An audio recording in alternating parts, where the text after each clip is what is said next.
YTN 방송에선 들을 수 없는 제작기를 에필로그 Y에서 확인하실 수 있습니다. 얼마 전 방송된 탐사보고서 기록, 해외 입양 끝나지 않은 이야기 편을 제작하기 위해 기획탐사팀이 덴마크 현지를 직접 다녀왔다고 합니다. 그곳에서 듣고 온 동포의 목소리, 그 가운데 방송에 담아내지 못한 뒷얘기까지 들어봅니다. 지금 바로 확인해 보시죠. 탐사보고서 기록, 이번 편에선 누군가에겐 아직 끝나지 않은 이야기를 기록으로 남겼다고 합니다.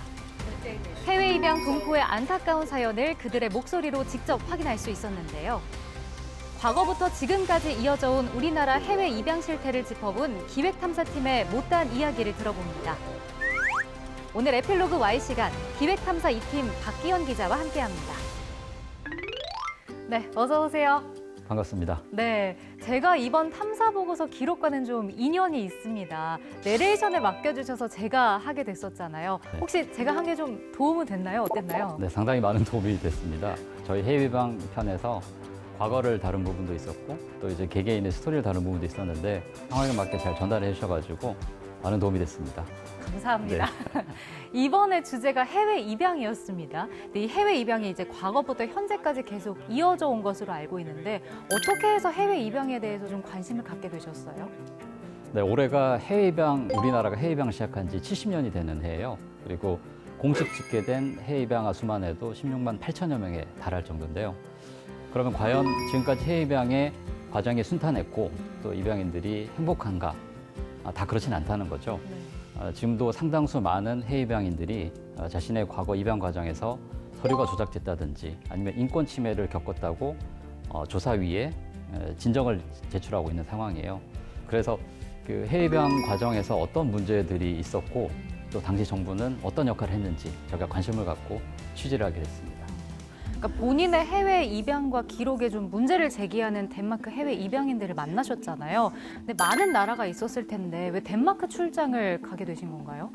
자신의 과거에 문제가 있다면서 진실과 화해위원회에 조사를 요청한 그 입양인들 가운데 상당수가 덴마크 출신 입양인들이었어요.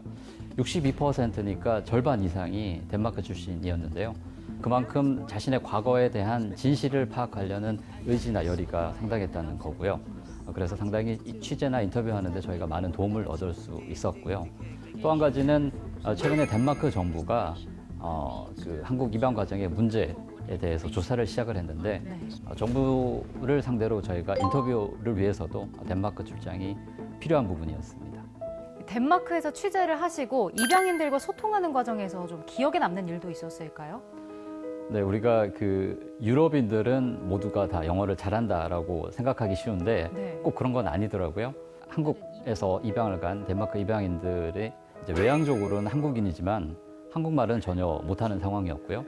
또 영어도 서툰 분들이 많이 계셨어요. 그래서 저희 출장팀이 상당히 좀 어려움을 겪었다라는 얘기도 들었고요. 하지만 이제 언어적인 이런 장벽에도 불구하고 서로 한국인으로서 통하는 부분을 많이 느꼈다고 하는데요. 이분들이 한국식으로 인사를 하려고 노력을 하고 또 한국식으로 예우를 갖추기 위해서 전이나 그 잡채나 김치나 이렇게 인터뷰 이후에 한식으로 그 이제 취재진들을 대접하려고 노력했던 그런 부분들이 상당히 많이 기억에 남는다고 하더라고요.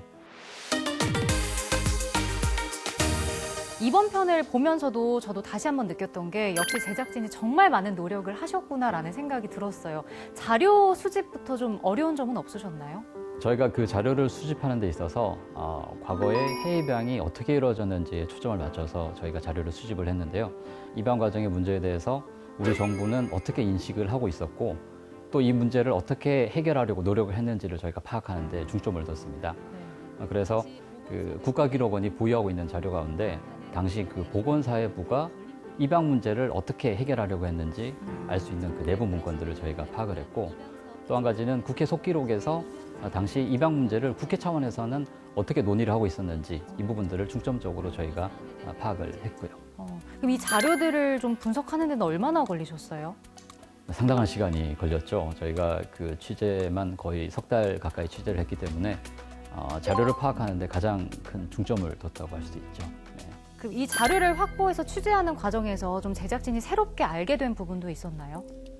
네, 그 과거 해외 입양 과정이 그 입양 기관이 주도로 이루어진 것은 맞는데 당시 정부도 역사적으로 저희가 큰 책임이 있다라는 것을 확인할 수 있었어요.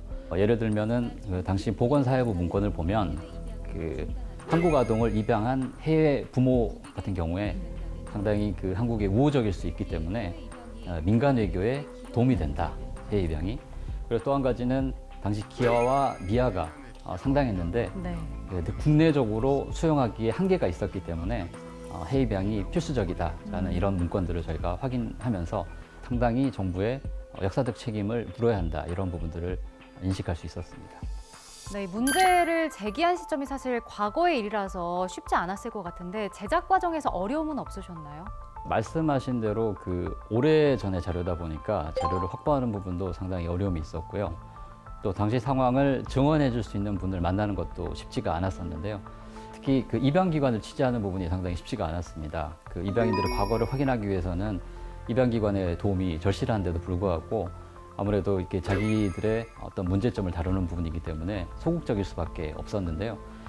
덴마크에서 한국으로 온 입양인 에바 씨와 함께 저희 취재진이 그 당시 입양기관을 찾아가서 서류를 확인하려고 노력을 많이 했음에도 불구하고 서류를 확인하는 것은커녕 그 입양기관 안으로 들어가는 것도 쉽지 않아서 저희가 취재하는데 여러 가지 어려움을 겪기도 했던 부분입니다. 입양 기관들 쪽에서는 취재를 그럼 거의 못 하신 거네요? 네, 그렇습니다. 저희가 그 직접적으로 대면 인터뷰도 요청을 했고 여러 가지 자료도 요청했지만 쉽지 않은 부분이 있어서 공식적인 서면 인터뷰 정도만 저희가 이루어진 상황이고요. 탐사보고서 기록의 특징 중에 하나가 정말 많은 분들의 이야기, 인터뷰를 들어볼 수 있다는 것 같은데요. 혹시 기억에 남는 인터뷰가 있을까요? 공통적으로 말씀하시는 것들이 한국에 와서 너무 좋다. 그리고 한국이 참 아름다운 나라다. 그러면서도 동시에 한국에 와서 상당히 슬픈 감정을 느낀다고 하더라고요. 왜 그러냐 하니까 입양인들이 한국에 와서 너무 좋긴 하지만 자신들이 이곳에서 자랐다면은 겪었을 그런 경험들을 잃어버린 것이기 때문에 그런 상실감 때문에 상당히 슬펐다는 얘기를 하더라고요. 결국 입양인들이 한국에 와서 자신의 과거 어린 시절을 채워보려고 노력을 했지만은 결국 채울 수 없는 그런 상실감 때문에 많이 안타까워하는 모습을 보고 저희도 상당히 좀 슬픈 감정을 느꼈는데요. 한국이라는 나라가 이분들에게는 결국 양면적일 수밖에 없다라는 생각을 하게 됐습니다. 네, 아직 해외 입양편을 못 본 분들을 위해서 제작진이 가장 공을 들인 포인트가 뭔지 좀 짚어주시죠. 지금까지 그 해외 입양을 다룬 시사 다큐멘터리를 보면 한 개인의 성공 스토리나 아니면은 입양 과정의 학대나 인권 침해 이런 안타까운 사연을 다룬 내용들이 상당히 많았어요. 그래서 시청자들이 그 개인의 삶을 돌아보면서 공감을 느끼거나 연민을 느끼거나 이런 감정적인 부분에 호소하는 영상들이 참 많았는데요. 저희가 다룬 해외 입양 끝나지 않은 이야기는 이런 개인의 스토리보다는 해외 입양이 과거에 어떻게 이루어졌고 그리고 어떻게 역사적인 맥락에서 이루어져 왔는지를 포악하는 데 저희가 초점을 뒀고 또 한 가지는 해외 입양 과정의 문제점에 대해서 객관적이고 입체적으로 다루려고 노력을 했습니다. 그래서 시청자분들이 보실 때 전체적인 맥락에서 해외 입양의 큰 줄기를 이해한다는 생각으로 보시면 더 도움이 될 것 같습니다. 네, 아마 못 보신 분들은 해외 입양편 직접 이제 유튜브나 YTN 홈페이지에서 보실 수 있으니까 좀 참고해서 한 번쯤 보셨으면 좋겠습니다.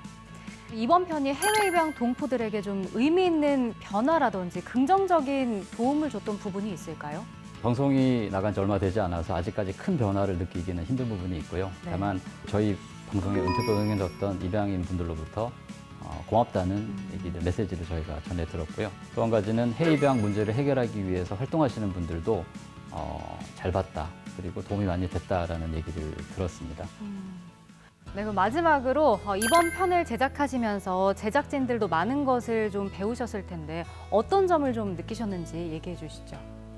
네, 저희가 덴마크에서 만났던 입양인 에바 씨를 한국에서 다시 만났는데요. 이런 말씀을 하시더라고요.